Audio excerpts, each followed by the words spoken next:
All right, and Claudia is off this week on her honeymoon. Congratulations to her and Roman. Eric Sorensen, Zach Elvira with us. And guys, I saw Zach on Thursday night out at Basha. Eric, you saw Saguaro on Friday night. We're a month away from the end of the regular season, but let's just move ahead to December 11th at 6 p.m. at Sun Devil Stadium. Eric, is there any reason to believe that there is a team or two out there other than Chandler against Hamilton? You've seen it. You've talked to people. Are we just merely going through the process of those two again in the championship game of the Open Division?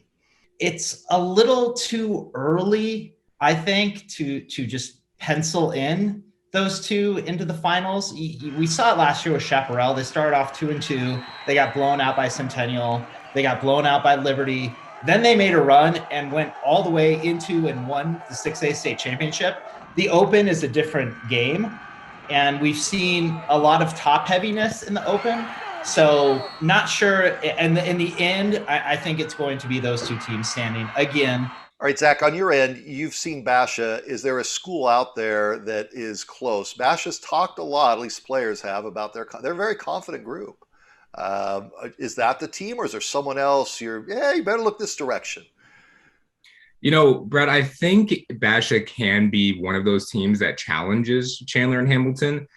And like you said, the defense and those players on that team are very confident in themselves. And for good reason. They are very talented. They're very good. They're also very young.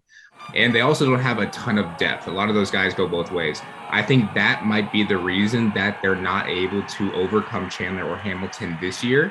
Maybe next year. I mean, obviously we have to see, but I think Hamilton and Chandler this year are just way too deep at every single position where, you know, a team like Basha, maybe even a team like Highland, for example, they can probably hang around for about 3 quarters, maybe 3.5 quarters. But that depth, I think, is going to be what really separates Chandler and Hamilton from the rest of the field in the Open Division. And for that matter, the rest of the state as well. I think we see Hamilton and Chandler again. But don't be surprised if those two have to win close games like they have in the past in order to get to that point.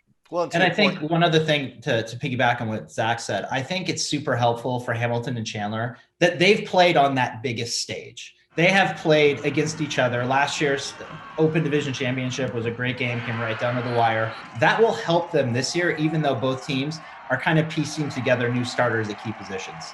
Okay, so let me run through some games because I think this Friday night, actually, there's some games that I think are going to tell us a little bit more.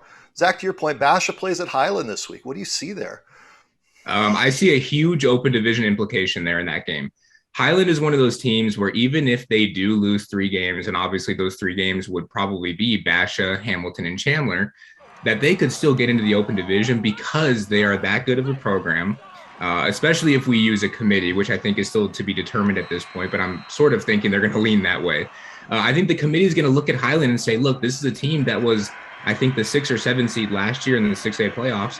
They've continued to roll. They went to the championship game against Chaparral, who was probably an Open Division team if they didn't lose 2 or 3 games last year to COVID.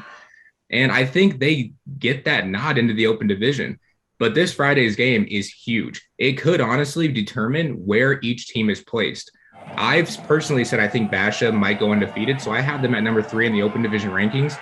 But if Highland knocks them off, you could actually see Highland go into the Open Division as a top 5 or 4 program, despite maybe having 2 losses to Hamilton and Chandler. But again, Highland knows how to play those 2 teams actually very close.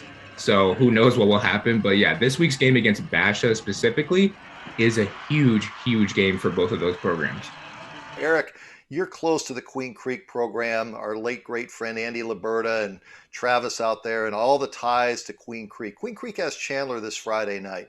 Quietly, and I saw the Bulldogs in person 2 weeks ago, the eyeball test says, what a group of gutty players, not a lot of depth, 5 guys that go both ways. Is Queen Creek one of those teams you're looking at that, hey, open, or you know what, Brad, probably better served in 6A? Yeah, they're an Open Division team for sure. I mean, I don't expect them to beat Chandler. I think if you ask Travis Sherman, their head coach, he's probably not really expecting them to beat Chandler, but they are a great story. They're just playing Queen Creek football. They're running the ball. They're taking care of the ball. They're playing good defense, and they're making plays when they absolutely have to. They've been a great story so far this year. Good stuff, guys. And that is what we have for this week on AZ Audibles. Now let's turn it over to Bruce Cooper, Coop, and Coop's Chronicles.